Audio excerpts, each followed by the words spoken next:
Hello there, everybody. Sean Sheehan back here with another edition of the Sheehan Show on Sherdog.com. That's a lot of S's. My name is Sean Sheehan, and we will be looking at the top 5 bets for the week in mixed martial arts. I actually have 3 events coming up. We've the UFC this weekend, Costa versus Vettori. Hopefully the fight's happening. Let's see. Maybe it's not. If that bet gets ruined or anything like that, we will see if we'll have one. I will tweet it out at Sean Sheehan BN. You can tweet it out. I'll tweet out another bet just to keep it all going. We also have a big Bellator card over in Moscow, and we have the PFL finale card coming up, and I'll have more on those on this YouTube channel as well. So stick around for those videos during the week. But let's get straight into it, and let's look at my 5 bets for the week. And actually, quickly, I won't do this every week, but let's look back at last week's bet. 5 bets. I have 1 flyer, which I will give you every week. I have another one this week. All 4 of my non-flyer bets came up. And my flyer didn't. Okay, it was 11-1 submission. It didn't come up, fair enough. But 4 out of 4. I'm really, really happy with that. A great start to kick things off. And you probably have your money for the year made already with that. So, as I said, I'm an ordinary Joe, MMA fan, MMA journalist, if you want to call me that, who's been covering the sport for a long time. Not a betting expert. I don't know anything about units or anything like that. I'm the type of guy who, if tenner at the end of the week, make a couple of bets. You know, happy days. Bet responsibly. Don't bet more than you can. Don't bet more than half of what you can.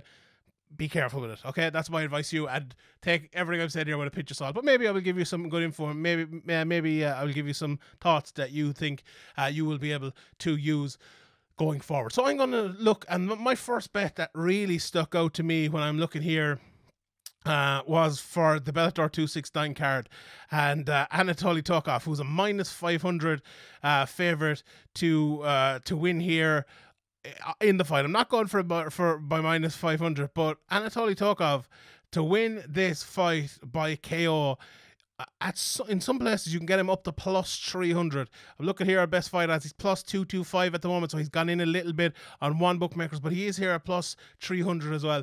And I think that is an absolutely fantastic price. If you listen to my breakdown, that'll be, I'm not sure if it'll be out before or after this, but it'll be out on our YouTube anyway here.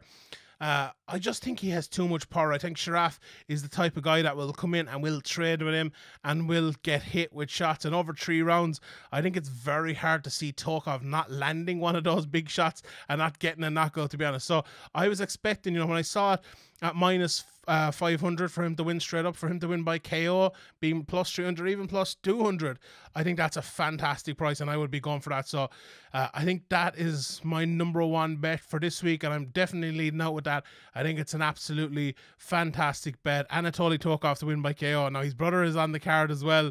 That one might be a little bit of a closer fight, although he's even more of a favorite over Ahmad Guy on that one. But yeah, I'm going Anatoly Tokov to win by KO. Just watching some of his older fights as well. Like, he is a guy that can get hit. He's absolutely a guy that can get hit himself, but he can take a lick and keep on ticking. And if he if he does manage to draw Sharaf into a war, and I'm not saying second there because it's Davlatmuradov. That wasn't a bad Davlatmuradov. Yeah, there we go. He's the type of guy that will get drawn into a war. His last fight, I watched that, and it was an insane fight altogether. And I think Tokov will be able to catch him plus 300. I think that's a fantastic price to win by a KO. Right, my next bet here, I'll stick with Bellator for a second. And this is a bet that might madden a couple of people. Some people mightn't like it, but I'm going for Tim Johnson at minus 125. In some places you can get him a little bit better. He's minus 115 here as well. He was even plus money the other day when I looked at these bets initially, when I was kind of scoping this out.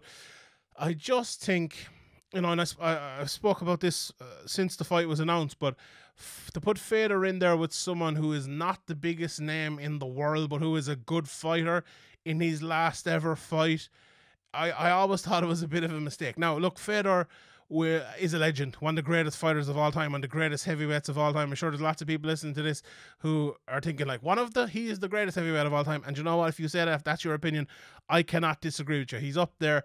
an absolutely fantastic fighter. But all of Fedor's most recent wins were to guys who weren't the legends. You know, he beat Chael, he beat Rampage, he beat someone else as well over the last while, lost to Bader, lost to Mitrione.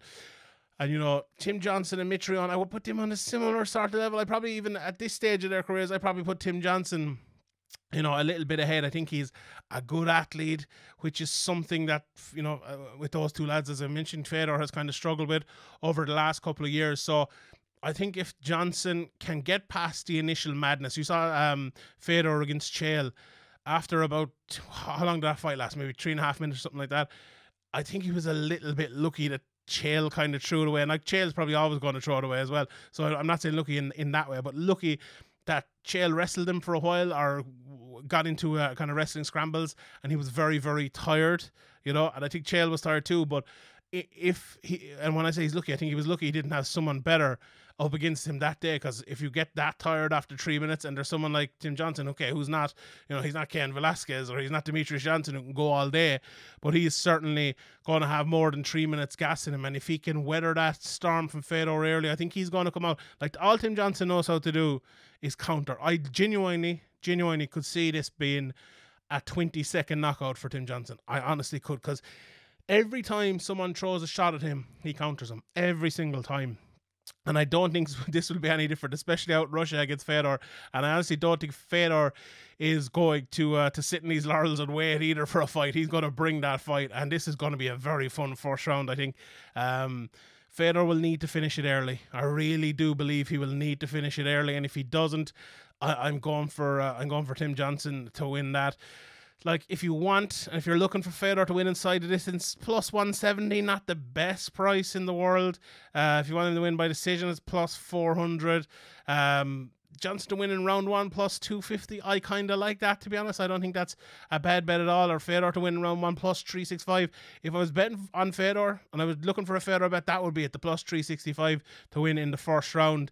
If I was maybe throwing out a flyer there, but yeah, that's the bet I'm going for anyway. I'm going for my man Tim Johnson to win that at minus 125. I have one more in Bellator, so I'll pop back to that in a second. But I must mention the UFC, and I have to go. Look, I have to go for Marvin Vettori. At the moment, you know, is the fight going to happen? Is it not going to happen? Costa has come out and basically said that, Kenny, I don't know if I can make weight. Let's make it at a catch weight. Why? What is the reason behind that? Is it an injury? What might it be? Right now, Vettori, let me just look here quickly. He's in certain places a minus 145. I'm looking at it here. Minus 152, minus 150 in other places. I think that's a shockingly good price. Like, even if the fight is put up to a 205 fight, you know, Vettori seemed happy enough to do that when asked this week.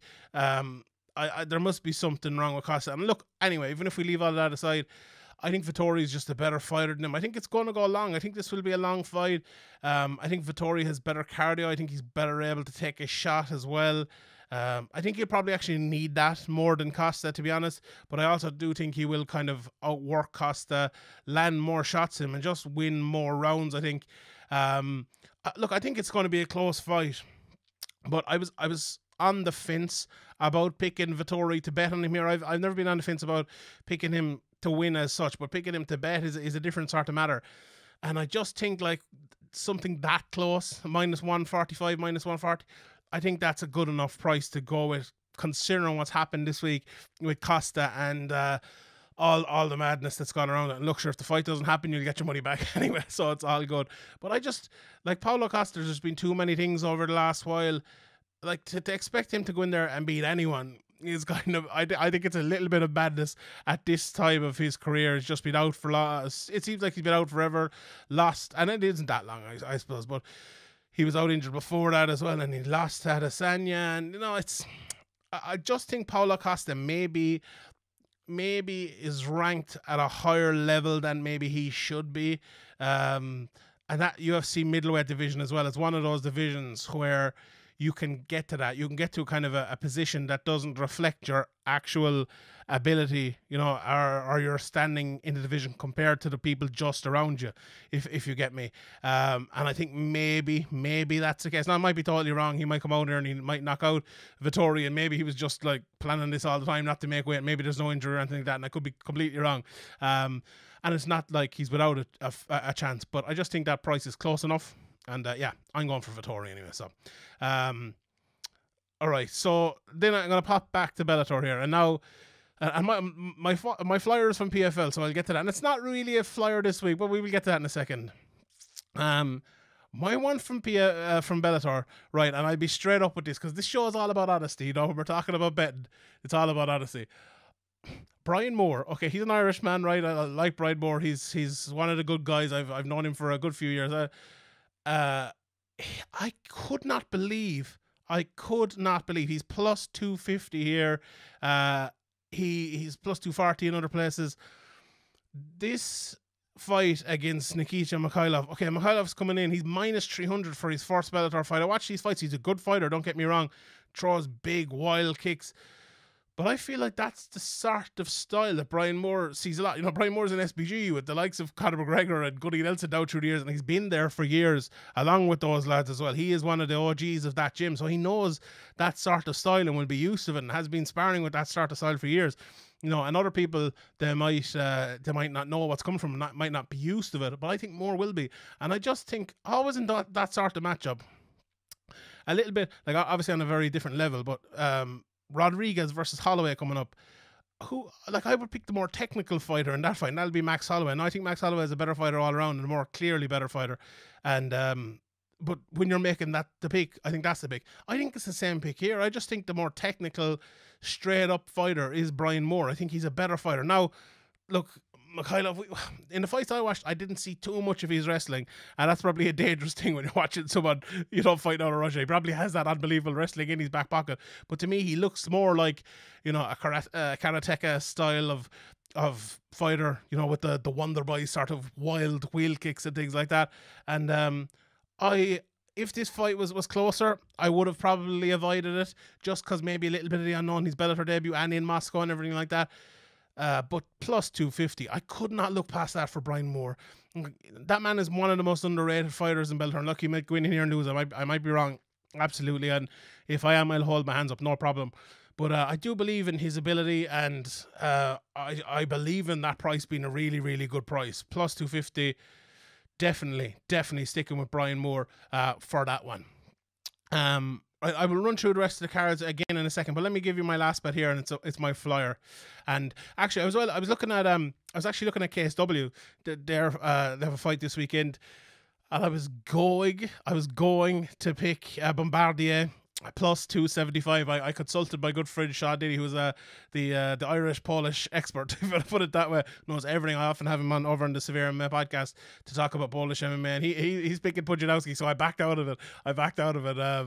But there's some betting up in that as well, and there's some good fights in that. But if you fancy Bombardier and he's wrestling to win that one over the Strint man, he's plus 275, and I was very close. But the flyer I am going for, and this might shock some people, I'm looking at it here, she's plus 380 right now, is Abigail Montes to beat Claressa Shields. Now, I watched Abigail Montes' her two professional fights, and this lady is a good fighter. She has good striking, she has very good wrestling, she's good on top, good jiu-jitsu. She is a way, way, way better fighter than Claressa Shields. Way better. Now, Claressa Shields might be a better boxer. She might be a better athlete. She might land that shot first. She might stick in there and not be finished like she was the last time and win the fight. But at plus 380, you're giving me someone who's a clearly better all-around fighter. And I have to take that as my... and like, I'm saying it's a flyer. I don't even think it's a flyer. Honestly, if this is plus 100, I think it'd be a good bet. But plus 380, having watched Montes... Now, I might be completely wrong. She mightn't take to it at all. She might go out there and strike with Claressa Shields. But in her two fights so far, she hasn't just struck with one. She struck with her, but then taken her down as well in both of her fights. And if she has that same ability in this, if she has the same want in this fight, I think, you know, the biggest issue I see here, okay, is the speed, first of all, and the footwork and the ability to catch her. I think she'll be able to get through that. Maybe the size. It's hard to judge sometimes size until you see the two people lining up against each other, but I feel like size might be an issue for her here. But yeah, I'm going for her. I'm going for Abigail Montes to win this. If I had just seen her and she wasn't even fighting Clarissa Shields, I would have thought this lady's a good prospect. She's a good fighter all around. So yeah, her to win at plus 380. That is my flyer for this week, and I really, really like that one. Yeah, so those are my 5 bets, and I'll read them again at the end. But some other bets here, or some other prices even. I'm looking at Julia Budd making her PFL debut. She is a big, big favourite. Minus 400 there over Caitlin Young. Dan Madge as well, minus 500. Making his debut at PFL against Nathan Williams. And Mari Akhmedov as well. A big, big favourite, minus 400. Rabzabov against Maffeo. Rabzabov is a favourite there, minus 200 plus 170 for Maffeo. I think that is about right. Carlos Jr., that was another one I was looking at. He's minus 275. Hamlet 225, or plus 225 or plus 220 in some places. He's a guy who has good wrestling, will take you down. That's not the worst price in the world there. Chris Wade is an underdog as well, plus 185. Kabulov minus 225. Kapaloza minus 250. I think he should probably be a bigger favourite than that. Magomed Karimov minus 225. I think he should probably be a bit bigger favourite than that as well. And Kayla Harrison is minus 3500. Her opponent 14-1. You'll probably get her bigger in some places. So yeah, I think that one is probably best to avoid. Din over in Bellator. Look, another one I was looking at, and I mentioned it on the preview, was Usman Nurmagomedov inside the distance. It's minus 425. So yeah, it's nearly big enough, because I think he's absolutely a cert to win inside the distance. He is plus 575 to win by submission, and if that was this is the one, if you're doing a parlay, if you're doing an accumulator, I would definitely throw Nurmagomedov in there. You know, I would not go, because Bellator, the one thing he does have is he hits hard, and maybe Nurmagomedov will take one shot and go, why bother, and just take him down and then end up submitting him. So plus 575. That's not a bad price at all. Minikov is minus 275 over Soma. I think that is pretty generous price as well. I don't think that's bad. So yeah, there's some other ones as well, as I mentioned, the Moore one, Aiden Lee plus 185 as well. And then on the UFC card, Jai Herbert is a minus 188 favourite over Cameworthy plus 125. Look, it's not the best UFC card in the world. Grant Dawson's minus 400 favour over Rick Glenn even, plus 300. Jessica Rose Clark minus 150 over plus 122 at the moment here, Jocelyn Edwards. And Alex Caceres is a big underdog over Wu Chai. Alex Caceres plus 235, Wu Chai minus 300. I also like the Dwight Grant Trinaldo fight. Dwight Grant plus 110, Trinaldo minus 134. That's a close one. So whoever you think wins that one, like Trinaldo, you never know what you're going to get with Trinaldo. Sometimes he looks fantastic, and other times he doesn't. But look, we'll see how that goes. So yeah, I'll leave it there. I'll mention again my 5 bets for the weekend. Anatoly Tokov to win by KO plus 300. Tim Johnson just to win straight up minus 125. Marvin Vettori, I think it was at, I have a minus 152 here, but I think he's at minus 145 as well, so I'll write that down on it. Brian Moore plus 240, and Abigail Montes, my flyer of the week, is at plus 380. Everyone bet safe during the week. Enjoy the fights, and I'll see you all next time.